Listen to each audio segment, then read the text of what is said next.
नमस्कार दोस्तों, मैं ब्रजेश। मेरे YouTube चैनल विद्यादान पर आपका हार्दिक स्वागत है। आज हम करेंगे रेलवे और एनटीपीसी के लिए जो हम साइंस और करंट अफेयर्स का प्रैक्टिस सेट करते हैं, प्रैक्टिस सेट नंबर 19। तो हमारा जो प्रैक्टिस सेट नंबर होगा 19 हम आज उसको करेंगे। उसके पहले हम जान लेते हैं कि पिछले वीडियो में किन लोगों ने बहुत ही सटीक और सही आंसर दिए थे। उसमें कई नाम से, जैसे पहले था शुभम यादव, स्वाति मौर्य और स्वाति यादव, आशीष मौर्य, अभिकर्ष अभिकर्ष ने, और एक पीबी करके एक अकाउंट है उसने सटीक आंसर दिए हैं। निशा कुमारी ने सही आंसर दिए हैं। ऐसे करके 7-8 लोगों ने बहुत ही सही और सटीक आंसर दिए हैं। मेरी हार्दिक शुभकामनाएं हैं कि आप जल्दी से सफलता के शिखर तक पहुँचें और मेरी मेहनत और आपकी मेहनत भी सफल हो। तो अब हम शुरू करते हैं आज का प्रैक्टिस सेट, जिसमें पहला सवाल ये है। उसके पहले सभी लोग चैनल को लाइक, शेयर और सब्सक्राइब जरूर कर लेना। तो शुरू करते हैं। आईपीएल की एक टीम के लिए 200 मैच खेलने वाले पहले खिलाड़ी निम्नलिखित में से कौन बन गए हैं? यानी आईपीएल में 200 मैच खेलने का रिकॉर्ड किसने बना लिया है, ये बताना है आपको। तो आईपीएल में 200 मैच खेलने का रिकॉर्ड हो गया है विराट कोहली के नाम, यानी ऑप्शन नंबर इसका सही हो गया, ऑप्शन ए। नेक्स्ट सवाल, निम्नलिखित में से किस देश ने अंतर्राष्ट्रीय नीतियों पर अपना प्रभाव बढ़ाने के लिए 11 देशों के एशिया प्रशांत मुक्त व्यापार समूह में शामिल होने के लिए आवेदन किया है? आसान सवाल है। आप सोच सकते हैं कि सबसे ज़्यादा व्यापार की बात कौन सा देश करता है इन ऑप्शंस में। तो सबसे ज़्यादा व्यापार की बात करता है चाइना। चाइना ने आवेदन किया है कि वो एशिया प्रशांत मुक्त व्यापार समूह में शामिल हो। इसके लिए चीन ने आवेदन किया था। नेक्स्ट सवाल, त्रिपिटक का संबंध निम्नलिखित में से किससे है? त्रिपिटक का संबंध किससे है? जैन धर्म से, बौद्ध धर्म से, सिख धर्म से या हिंदू धर्म से? तो त्रिपिटक का संबंध कौन से धर्म से है, ये बताना है आपको। चलिए मैं आपको ये सवाल देता हूँ होमवर्क के लिए। उम्मीद है कमेंट में आप तुरंत लिखेंगे कि त्रिपिटक का संबंध कौन से धर्म से है। अगले सवाल की तरफ आते हैं हम। निम्नलिखित में से कौन प्रसिद्ध आईएनए मुकदमे में वकील थे? आईएनए मतलब इंडियन नेशनल आर्मी, जो सुभाष चंद्र बोस की आर्मी थी। जब उस अंग्रेजों ने उसको गिरफ्तार करके लाल किले में मुकदमा चलाया था, तो उसमें वकील कौन थे, ये पूछा गया आपको। तो बताइए आईएनए का वकील कौन था, ये बताना है आपको। तो आईएनए के वकील थे भूला भाई देसाई, यानी सही आंसर हो गया ऑप्शन 4। भूला भाई देसाई जो थे, वैसे तो बहुत सारे वकील थे, लेकिन वकीलों के जो सबसे बड़े नेता थे उनका नाम था भूला भाई देसाई, वरना तो वकील कई लोग भी थे। नेक्स्ट सवाल की तरफ आते हैं। अगला सवाल, निम्नलिखित में से कौन सा शहर नहरों का शहर कहा जाता है? नहरों के शहर के नाम से कौन सा शहर जाना जाता है? तो नहरों का शहर कहा जाता है वेनिस को। वेनिस को कहा जाता है नहरों का शहर, यानी ऑप्शन नंबर इसका हो गया सही, ऑप्शन सी। नेक्स्ट सवाल, डेंगू एक बुखार है जो उत्पन्न होता है तथा दूसरे मनुष्य में पहुंचता है। पूछा है कि डेंगू किसके कारण उत्पन्न होता है और दूसरों तक किसके माध्यम से पहुंचता है, तो ये बताएं। तो डेंगू आपको पता है एक वायरस से होता है, यानी डेंगू वायरस से होता है, और ये मच्छर के द्वारा फैलता है, यानी वायरस और मादा मच्छर। डेंगू एक बुखार है जो कि वायरस से होता है और एडीज मच्छर द्वारा दूसरे मनुष्यों में फैलता है, यानी ऑप्शन नंबर ए है इसका सही आंसर। नेक्स्ट सवाल, कार्बन मोनोऑक्साइड विषाक्तता निम्नलिखित में से किसको मुख्यतः प्रभावित करती है? यानी कार्बन मोनोऑक्साइड किस चीज़ को प्रभावित करती है? तो याद रखें, कार्बन मोनोऑक्साइड प्रभावित करता है रक्त में ऑक्सीजन की मात्रा को। आपने पढ़ा होगा कि अंगीठी जलाकर कमरे में नहीं सोना चाहिए, वरना जो कार्बन मोनोऑक्साइड अगर ब्लड में चला जाता है तो ब्लड सर्कुलेशन बंद हो जाता है। तो इसीलिए कहते हैं कार्बन मोनोऑक्साइड क्या प्रभावित करता है? तो रक्त में ऑक्सीजन की वहन की क्षमता को प्रभावित करता है, यानी सही आंसर इसका ऑप्शन डी। नेक्स्ट सवाल, अब यहाँ से आगे मुख्य सवाल ये हैं। मैंने कई तरह के सवाल आपको फॉर्मेट में रखे हैं, उम्मीद है आप पसंद कर पा रहे हो। अगर कोई सुझाव रहे तो उसको ज़रूर आप शेयर किया करें कमेंट में। और अगले सवाल की अब आते हैं। इंटर सर्विसेज इंटेलिजेंस किस देश की गुप्तचर संस्था है, ये बताना है। ISI इंटर सर्विसेज इंटेलिजेंस मतलब ISI किस देश की संस्था है, आपको ये बताना है। तो बताएं, बांग्लादेश, दक्षिण संयुक्त राज्य अमेरिका, पाकिस्तान, ब्रिटेन। तो ISI किस देश की है, आपको पता ही है, ISI है पाकिस्तान की संस्था। ISI कहाँ की संस्था है, पाकिस्तान की संस्था है। और एक याद रखना, FBI federal bureau of investigation, ये कहाँ की है, ये है अमेरिका की संस्था है। और एक बहुत बार पूछा जाता है मोसाद कहाँ की संस्था है, मोसाद जो संस्था है वो है इजराइल की। भारत की संस्था का नाम आपको पता है, भारत की संस्था कौन सी है, RWA। चलिए एक मैं कठिन सा सवाल बताता हूँ, आप देखते हैं कौन बता पाता है, कोशिश करेंगे तभी इसको जान पाएंगे आप, बताइए, वरना मैं कमेंट में आपको बताऊंगा, आप मुझसे पूछ लेना। M16 military intelligence section, M16 military intelligence है वो किस देश का है, M16 मिलिट्री इंटेलिजेंस किस देश का है, ये आपको बताना है। समझ गए, M16 किस देश की सुरक्षा एजेंसी है, ये बताएं आप। उम्मीद है आप ज़रूर सर्च करेंगे, चेक करेंगे, जिससे आपकी तैयारी भी होगी और मुझे भी लगेगा कि आप मेहनत कर रहे हैं, क्योंकि मेहनत का कोई तोल नहीं होता है। अगला सवाल में पूछा गया है, भारत में सरकारी लेखों की ऑडिट करने का अधिकार किसके पास है, यानी सरकारी लेखा जोखा कौन करता है, ये बताना है। तो सरकारी लेखा जोखा कौन करता है, CAG, CAG, controller and auditor general. CAG क्या करता है, भारत में लेखा जोखा करता है। अगला सवाल, प्रकाश संश्लेषण के दौरान मुक्त हुई गैस होती है, जब प्रकाश संश्लेषण होता है तो उस समय कौन सी गैस निकलती है, ये बताना है आपको। प्रकाश संश्लेषण के दौरान कौन सी गैस निकलती है, तो प्रकाश संश्लेषण के दौरान निकलती है, प्रकाश संश्लेषण में बनती है ऑक्सीजन गैस। कौन सी गैस, ऑक्सीजन गैस बनती है। नेक्स्ट सवाल, H2O को आमतौर पर किस रूप में जाना जाता है, H2O को क्या कहते हैं, ऑक्सीजन, हाइड्रोजन, जल या हाइड्रोजन। H2O बिल्कुल आसान सवाल है, बच्चों वाला सवाल, इसको आप कमेंट में बताएं। इतना तो आपको करना ही पड़ेगा, अगर आप तैयारी अच्छी चाहते हैं तो ये सब चीज़ें जो एक टीचर कहता है उसे आपको मानना चाहिए, जिससे आप में कंसिस्टेंसी बढ़ती है। तो H2O को आमतौर पर किस रूप में जाना जाता है। अगला सवाल, प्रधानमंत्री मोदी द्वारा सांसद आदर्श ग्राम योजना कब प्रारंभ की गई थी। इसके अंदर क्या होता है, हर सांसद एक गांव को गोद ले लेता है, तो ये योजना कब चालू की गई थी, आपको बताना है। सांसद आदर्श ग्राम योजना कब चालू की गई, तो ये चालू की गई थी 11 अक्टूबर 2014 को, यानी ऑप्शन नंबर 11 अक्टूबर 2014 को ये चालू की गई थी, याद रखें। चलिए मैं एक कठिन सवाल आपसे पूछता हूँ, शायद आप बता पाओ, नहीं तो मैं कमेंट में आपको बताऊंगा। प्रधानमंत्री मोदी ने कौन सा गांव गोद ले रखा था, ये सवाल पूछा गया था NTPC के सवाल में, कि बनारस में एक गांव है जिसको प्रधानमंत्री मोदी ने गोद ले रखा था। तो प्रधानमंत्री मोदी ने बनारस का कौन सा गांव गोद ले रखा है इस योजना के तहत, उम्मीद है समझ गए होंगे। अगला सवाल है, अगले सवाल में आपसे पूछा गया था,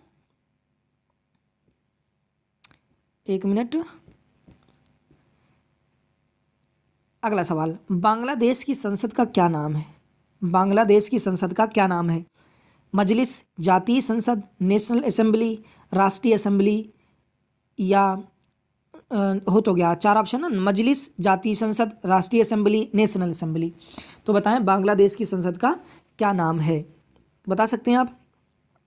यस, बांग्लादेश की संसद का नाम है जातीय संसद। जातीय संसद किस देश की एजेंसी का नाम है, बांग्लादेश की। याद रखें, ईरान, मालदीव, जो ईरान और मालदीव हैं, यहाँ की संसद का नाम मजलिस है। ईरान और मालदीव की संसद का नाम होता है मजलिस। याद रखें, एक है भूटान, ये काफ़ी कठिन पूछा जाता है। भूटान की संसद का क्या नाम है, शोंगडू। शोंगडू कहाँ की संसद का नाम है, भूटान की संसद का नाम है। जापान की संसद का नाम क्या है, डायट। जापान की संसद को क्या कहते हैं, डायट कहा जाता है। एक और याद रखें, नेपाल की संसद को क्या कहते हैं, राष्ट्रीय पंचायत। नेपाल की संसद क्या कहलाती है, राष्ट्रीय पंचायत। इतनी बातों को कम से कम आप याद रखें। नेक्स्ट सवाल की तरफ आते हैं। अगला, किस मामले में सर्वोच्च न्यायालय ने निर्णय दिया था कि संविधान के मौलिक ढांचे में संशोधन नहीं किया जा सकता है। कौन सा फैसला ऐसा हुआ था जिसमें कहा गया था कि संविधान के मौलिक ढांचे में हम चेंज नहीं कर सकते? तो याद रखें 1973 में 1973 में केशवानंद बनाम केरल राज्य का मामला हुआ था, जिसमें यह कहा गया था कि किसी भी हाल में जो हमारा मौलिक ढांचा है, मेरे मौलिक अधिकार है, उनमें चेंज नहीं किया जा सकता है। इस बात को ध्यान रखें। गोलकनाथ वाला याद रखना, गोलकनाथ जो मामला हुआ था ये 1967 में हुआ था, इस बात को भी ध्यान रखें। गोलकनाथ का मामला कब हुआ? 1967 में। और एक इम्पॉर्टेंट ये है, मिनर्वा मिल्स का मामला था 1980 के अंदर। तो मिनर्वा मिल्स 1980 में, गोलकनाथ 1973 में, और जो हमारा केशवानंद 1973 में, गोलकनाथ 1967 में। इतने को आप याद रखें। अगला सवाल है, बिच्छू में श्वसन सांस ले अंग क्या है? यानी बिच्छू कौन से अंग से सांस लेता है, ये बताना है। तो याद रखें, बिच्छू का श्वसन अंग है बुक लंग्स। ये बुक लंग्स, बिच्छू कौन से अंग से सांस लेता है? बुक लंग्स से। यानी सही आंसर इसका क्या हो गया? Option D. जो सरीसृप होते हैं, सरीसृप मुख्य रूप से जो सांस लेते हैं वो फेफड़े द्वारा लेते हैं, याद रखना। और मत्स्य वर्ग के लोग, मछली जो होती है गिल्स से सांस लेती है, गिल्स। इतने कम से कम आप याद रखें। नेक्स्ट सवाल, स्कर्वी रोग किस विटामिन की कमी से होता है? ये आपका होमवर्क है, इसको बताएं कि स्कर्वी कौन से रोग से, किसकी कमी से स्कर्वी रोग हो जाता है। नेक्स्ट सवाल, अगला सवाल पूछा गया आपसे, मुगल शासक अकबर का जन्म हुआ था, कहाँ हुआ था? मुगल शासक अकबर का जन्म कहाँ हुआ था, ये बताना है आपको। तो बताएं, आगरा में, फतेहपुर सीकरी में, अमरकोट में, या सियालकोट में? तो याद रखना कि मुगल शासक अकबर का जन्म हुआ था कहाँ पर? अमरकोट, जम्मू कश्मीर के किले में। राजा बीर साल का किला था, अमरकोट का किला, वहाँ पर अकबर का जन्म हुआ था। याद रखें, अकबर का जन्म हुआ था 15 अक्टूबर 1542। 1542 में जन्म हुआ था किसका? अकबर का। 15 अक्टूबर 1542 में अकबर का जन्म हुआ, और अकबर की माँ का नाम था हमीदा बानो। इतनी बात को कम से कम याद रखें, हमीदा बानो इसकी माँ का नाम था। नेक्स्ट सवाल, ध्वनि की प्रबलता का निर्धारण किसके द्वारा किया जाता है, ये बताएं। इस आयाम द्वारा करते हैं,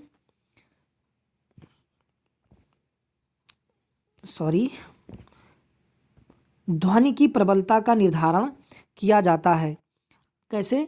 ध्वनि की आयाम द्वारा, आवृत्ति द्वारा, तरंगदैर्घ्य के द्वारा, या वेग से? कैसे ध्वनि की प्रबलता का निर्धारण करते हैं?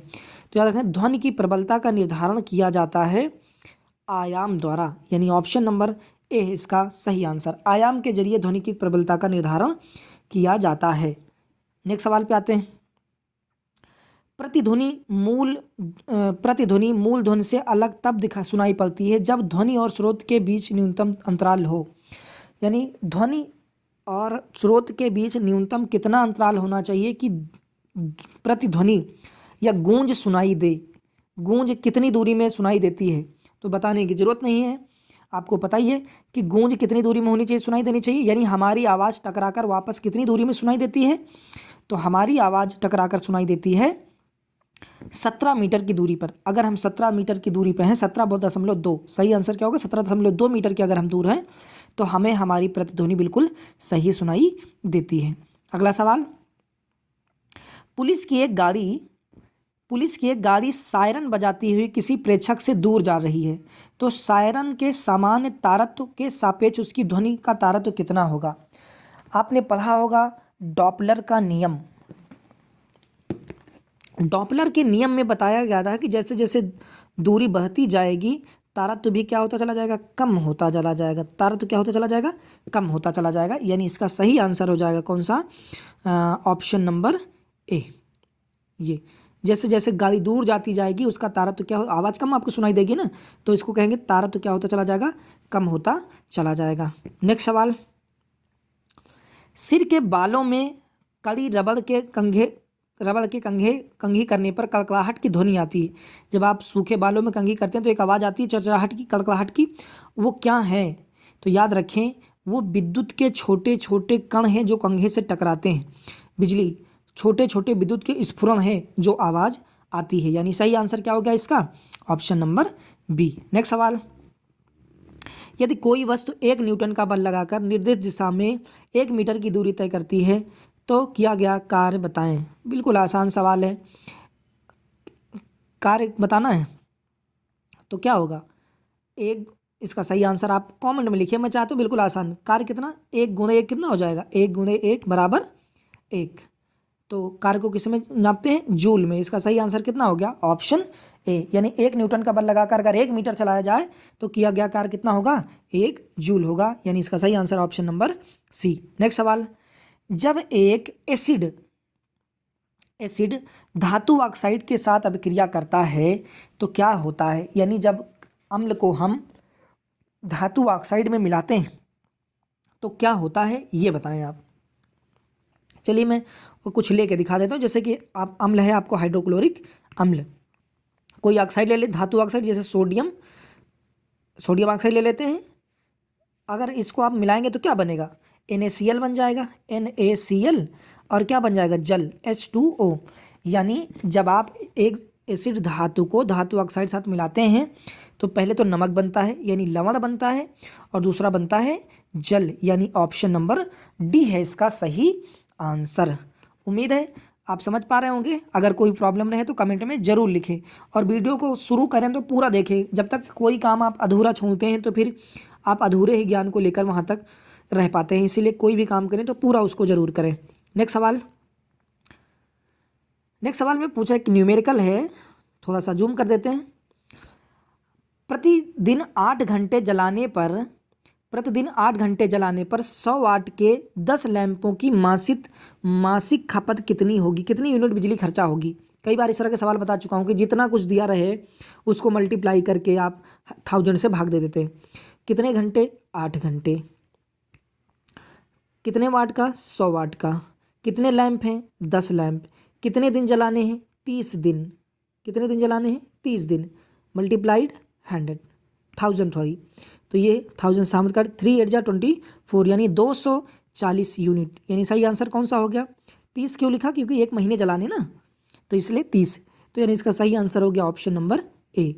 240 यूनिट बिजली खर्चा होगी अगर 1 महीने तक जलाया जाए तो। अगला, फ़ारेनहाइट पर 98.6 डिग्री तापमान सेल्सियस पैमाने पर होगा, ये बताना है आपको। आप बताइए, मानव शरीर का तापमान कितने फ़ारेनहाइट होता है? सोचो। बिल्कुल सही, 98.6 सेंटीग्रेड होता है मानव शरीर का तापमान। तो बताइए सेल्सियस में कितना मानव शरीर का तापमान होता है? यस, बिल्कुल सही, 37 डिग्री सेंटीग्रेड होता है, जो कि सेल्सियस पैमाने में, उसी को इसने पूछा है। यानी कि इसका सही आंसर हो गया ऑप्शन नंबर ए है इसका सही आंसर। नेक्स्ट सवाल को आते हैं। दाब बढ़ने पर बर्फ का गलनांक क्या होता है?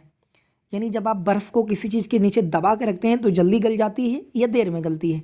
तो याद रखें, दाब बढ़ाने पर गलनांक क्या हो जाता है? घट जाता है। यानी वो देर में गलने लगती है, पहले जल्दी गलती है, जब किसी चीज़ से दबा के रखा जाए तो देर में गलती है। यानी कि गलनांक क्या हो जाता है? घट जाता है। गलनांक क्या होता है? घटता है। ऑप्शन नंबर ए इसका है सही आंसर। नेक्स्ट सवाल, अगले सवाल में पूछा गया है, बॉयल के नियम का सूत्र क्या है? बॉयल के नियम का सूत्र क्या है ये बताना है। B is inversely proportional to pressure, यानी जो आयतन है वो दाब के इन्वर्सली प्रोपोर्शनल होता है, यानी B inversely proportional to 1/p। Boyle का ये नियम है, याद रखना। इस डायरेक्ट फार्मूला पूछा गया है कि बॉयल के नियम का फार्मूला क्या है, तो ये है। अगला सवाल, अगले सवाल में पूछा गया है, निम्नलिखित में से कौन सी धातु मुक्त अवस्था में पाई जाती है? कौन सी धातु है जो हमेशा मुक्त अवस्था में मिलती है? तांबा, लोहा, जस्ता या सीसा? तो बताएं, मुक्त अवस्था में कौन सी धातु मिलती है? तो याद रखें, मुक्त अवस्था में पाई जाने वाली धातु इसमें से कौन सी है? तांबा। तांबा मुक्त अवस्था में पाई जाने वाली धातु है, याद रखना। इसलिए तांबा को उत्कृष्ट धातु भी कहा जाता है। याद रखना, किस धातु को कहते हैं उत्कृष्ट धातु? उत्कृष्ट धातु। तांबा को किस नाम से जाना जाता है? उत्कृष्ट धातु के नाम से भी जाना जाता है। और एक बात याद रखें कि मानव ने सर्वप्रथम कौन सी धातु का इस्तेमाल किया था? तो वो तांबा ही थी, याद रखना, तांबा। और एक याद रखें कि कॉपर पायराइट जो है वो तांबे का अयस्क होता है। अगला सवाल,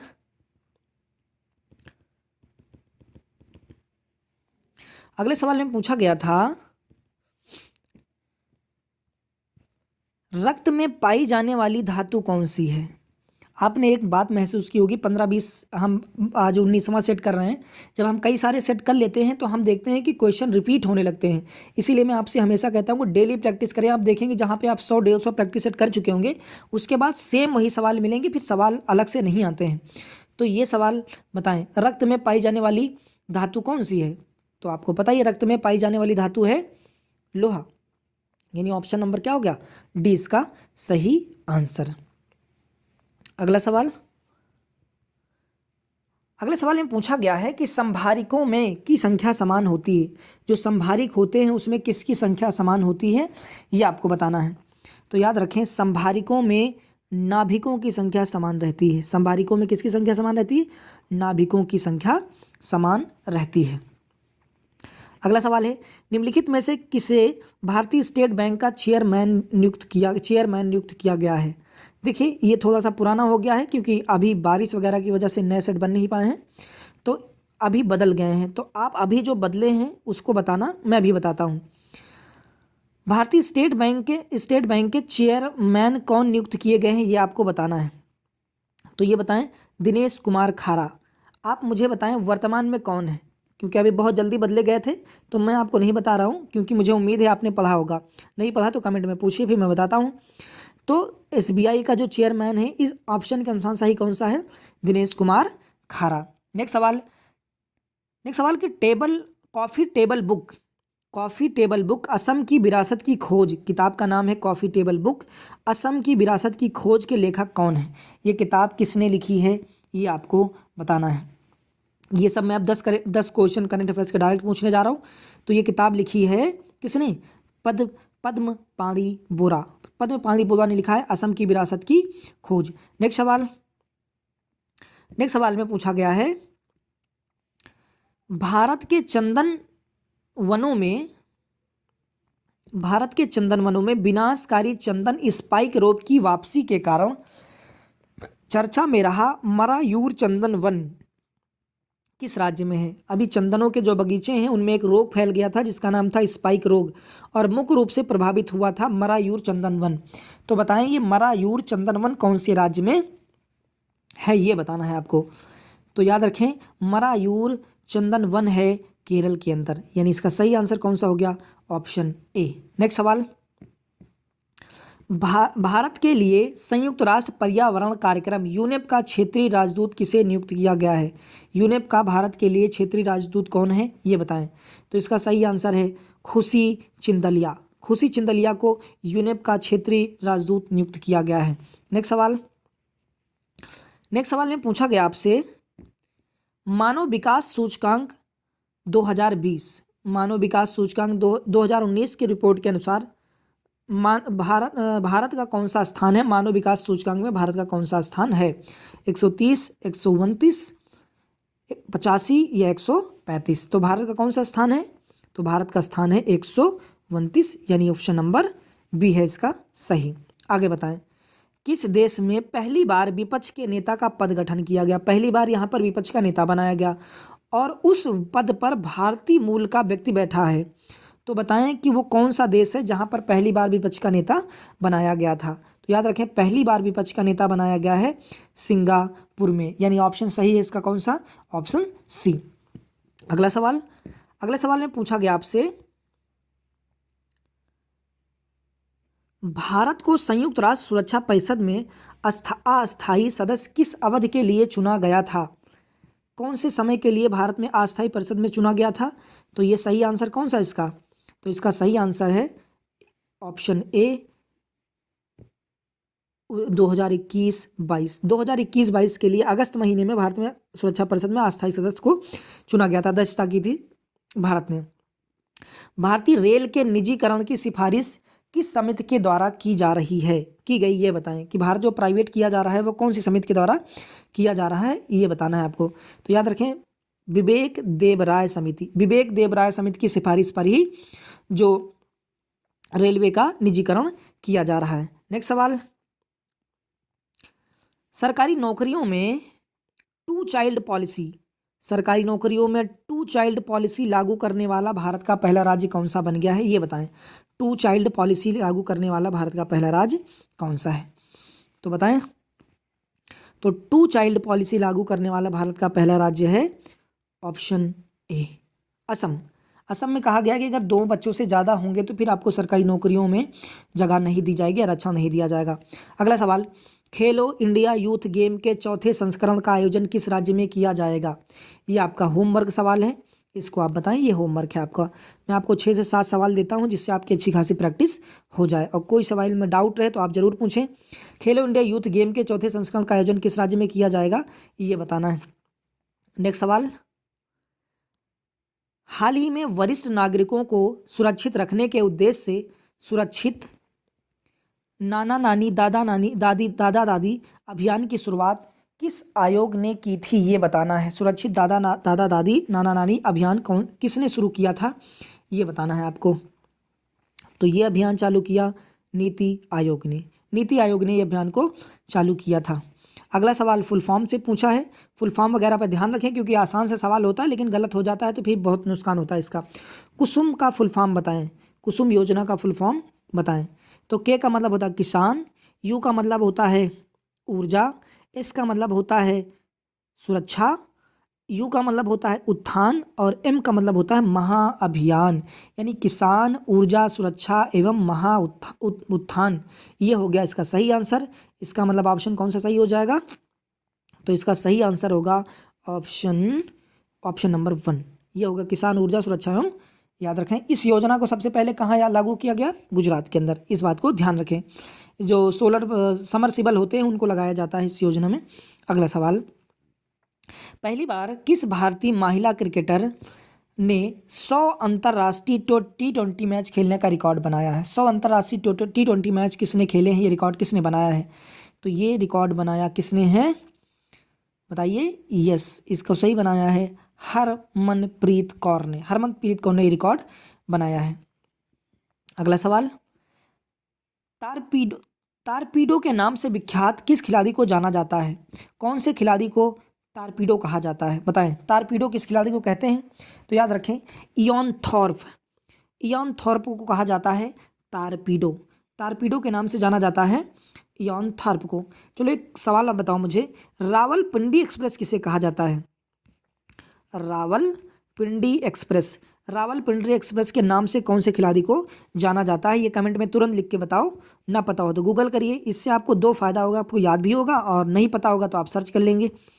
चलिए आज का अंतिम सवाल है, आईसीसी एक दिवसीय क्रिकेट कप 2023, जो आईसीसी क्रिकेट कप होगा 2023 का, वो कहाँ पर आयोजित किया जाएगा, ये बताना है। ऑस्ट्रेलिया, श्रीलंका, भारत या दक्षिण अफ्रीका। तो ये सवाल पहले के टेस्ट में भी करवा चुका हूँ। तो आईसीसी 2023 होगा भारत में, यानी ऑप्शन नंबर हो गया सी। तो आज मैंने आपको टोटल 55 प्रश्न करवाए हैं। उम्मीद है आपको काफ़ी मदद मिल रही होगी। इसी तरह से वीडियो को शेयर, लाइक, सब्सक्राइब करते रहें, आगे बढ़ाते रहें, इससे बहुत मदद मिलेगी। और चैनल जैसे ही ग्रो होगा, थोड़ा सा ज़्यादा होगा, चीज़ें बदलेंगी और फिर और भी बातें सोची जाएंगी कि आपको और कैसे ज़्यादा से ज़्यादा फ़ायदा हो सकता है। तो आज के लिए इतना ही। खुश रहें, ख्याल रखें अपना। धन्यवाद। जय